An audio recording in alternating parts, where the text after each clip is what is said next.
Shalom, shalom, Israel. Shalom. I want to start by giving all glory, honor, and praises to YAHAWAH, BAHASHAM, YAHWASHI, BAHASHAM, QADASH. All right, we coming from you from down in Tampa, Florida, from the Camp province of Babylon. All right, come with another quick hit to the spirit, prayer, BAHASHAM. All right, double honor to the elders, the apostle, great MILLSTONE, teach you well. Peace and blessings to the brothers who push us working to sincerity, to the scattered abroad. All right, we want to go up into the book of Sirach, chapter 2 today, man. As you can see, it's it's a lot of temptations out here that's been, provoked in the air by Esau Edom, man. And we have to prepare our minds and prepare our spirits through the spirit prayer by Shema through these scriptures, man. All right, so just going into some Sirach, some encouragement. Lord, will you edify? All right, go ahead, brother. It's the book of Sirach, chapter 2 and verse 1.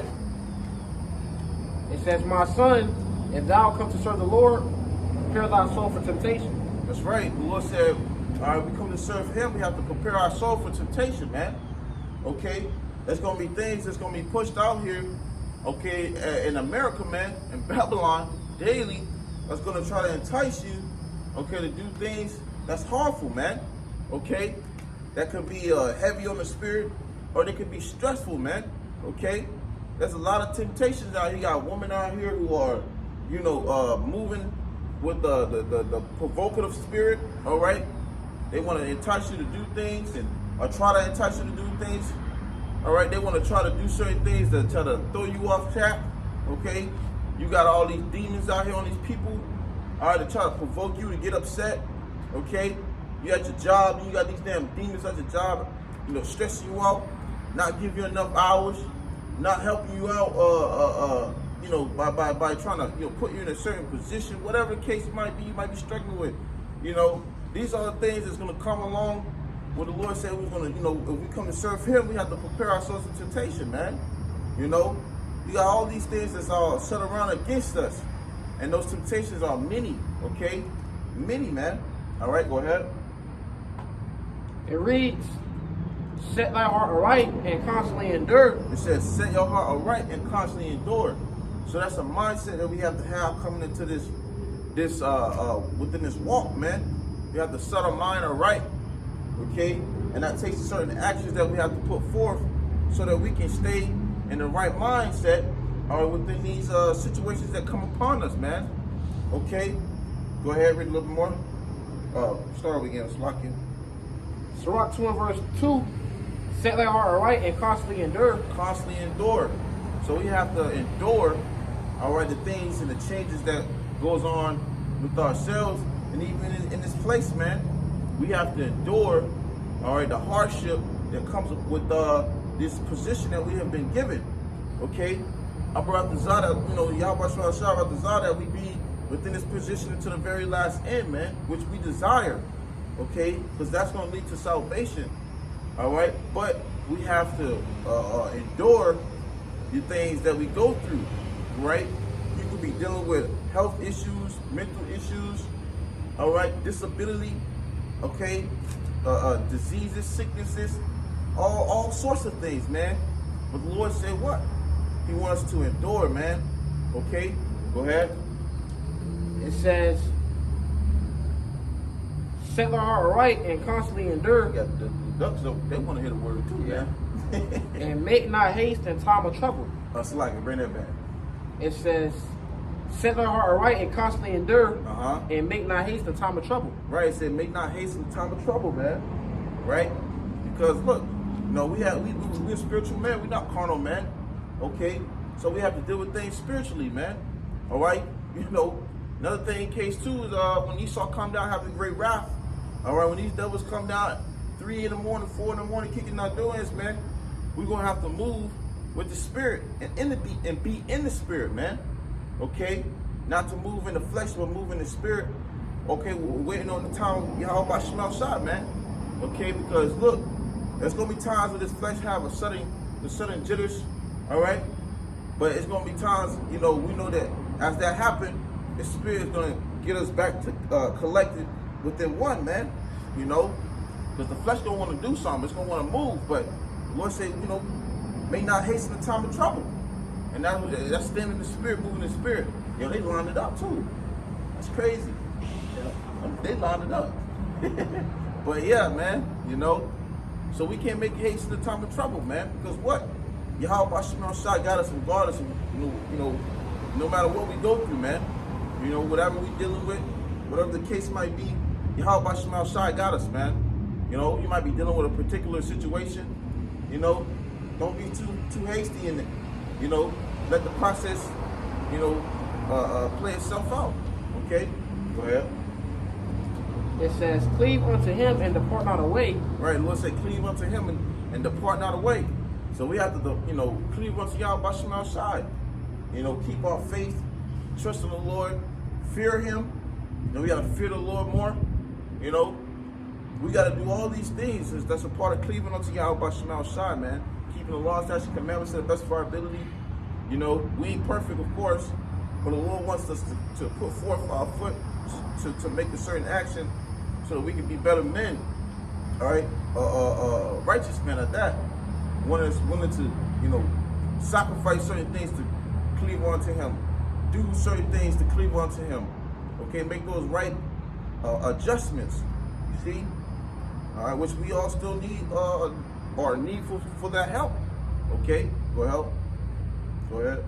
It says, whatsoever, Salaki, it says, cleave unto him and depart not away, that thou mayest be increased at thy last end. So, cleave unto him that thou mightst not be, that part, Salaki, bring it back. It says that thou mayest be increased at thy last end. Okay, so, we have to cleave unto YAHAWASHI, all right, and not depart, so that we can what? Receive that reward at the end of the day, man. Okay? Because our reward is not going to fail, man. All right? We have things that we have desired, all right? Depending on how long you ever been in this thing, in this walk within this truth, you desire certain things, man. The Lord said, what? These things are not going to fail you if you continue to do what he told you to do, If you continue to strive, you continue to fight, okay? You continue to endure the situations you're dealing with, he will increase you at the end, man. He will increase those things that you long so suffer for, all right, and trusting in him for, all right. The Lord knows what you're dealing with. The Lord knows what the situations, your problematic, status of your situation, whatever you're dealing with, man. The Lord knows, man. Okay, but just wait on him. He's gonna increase you, and that's what we believe in wholeheartedly. Every time you be dealing with certain situations for months on, years on, okay? You just gotta trust the process. All right, and that's our faith. Go ahead. It says, whatsoever is brought upon thee, take cheerfully. Take cheerfully. So whatever is brought upon us, we have to take cheerfully, man. All right? As I already was going into it, dealing with your situations and stuff like that, but just, making a point straight, take it cheerfully, man. It's not always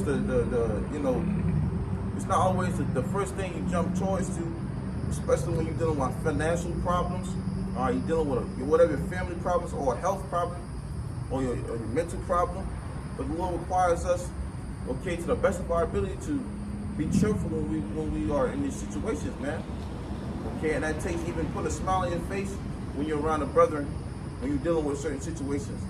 It takes a spirit, all right, to be on you to, be cheerful when you down on your knees, man. It takes a strong spirit for that, and that's what the Lord wants us to have in these times being. All right, when all hell breaks loose, He's preparing our minds, He's preparing our spirits, all right, to have something built up within us that's going to add on as we continue to go, man. All right, go ahead. It says, for gold is tried in the fire, and acceptable men in the furnace of adversity. Right. So, as we are putting through this, I don't see why people got cars like that, man. It ain't going nowhere. No, Sloppy, go ahead, bring it back up. It says, for gold is tried in the fire. Read up a little bit. It says, Sirach 2:4, whatsoever is brought upon thee, take cheerfully, and be patient when thou art changed to a lower state. Be patient. Patience is what? To suffer, man. We have to suffer. Okay? patience goes into suffering. So we have to learn how to keep within our mind that suffering in this truth, or dealing with what we're dealing with, it's all part of requirement, okay, to being a better version of what YAHAWASHI wants you to be. You see? And that requires patience. You have to have patience. A lot of patience. More patience than you ever had before. Okay? You know, you see these random ass people around here, these people can't even, get through a damn store without, getting angry with, the employees and, all that kind of shit, man. They don't have no type of patience. People don't have patience when they're on the road. They have no kind of patience. All right? We are required to have patience as we suffer, okay? Because we know why. The Lord put us in these predicaments to learn from it, man. Yeah. All right, go ahead. It says, for gold is tried in the fire, and acceptable men in the furnace of adversity. And we're likening it to that gold, man. We're likening it to that gold being tried, all right? Like gold put into the furnace. It has a certain heat that it has to get to, ultimately for that gold to melt, ultimately so it can be refined, so it can be perfectly Fashioned the way it's wanted to be. Exactly. So that's what the Lord's doing to his men. And even when you go into that gold in the fire, you have to be patient with that gold. It has to be in that fire for quite some time until it actually gets to a melt. Yep. And you got to take it out the fire. You got to put it back in. See, until you mold, and then you're gonna mold it the way that you want it to be fashioned. You want a bracelet, you want a chain, you want a gold bar, and the Lord is gonna mold us the way He wants to mold us. Right, in that fire. Because what is that fire? It's a purifying agency. Yep. The Lord's purifying us from our impurities, man. Some men have to be in the fire longer than other men. Yep. And guess what? That fire doesn't just stay at the same temperature. It heats up. It heats up, And it's however long the Lord wants you to be within that temperature and that heat. Okay, until He sees fit. The Lord might have you in that heat for a little minute. You be like, God damn. Shit, it's kind of hot here, man. Yeah. You ever been in the car on a hot sun?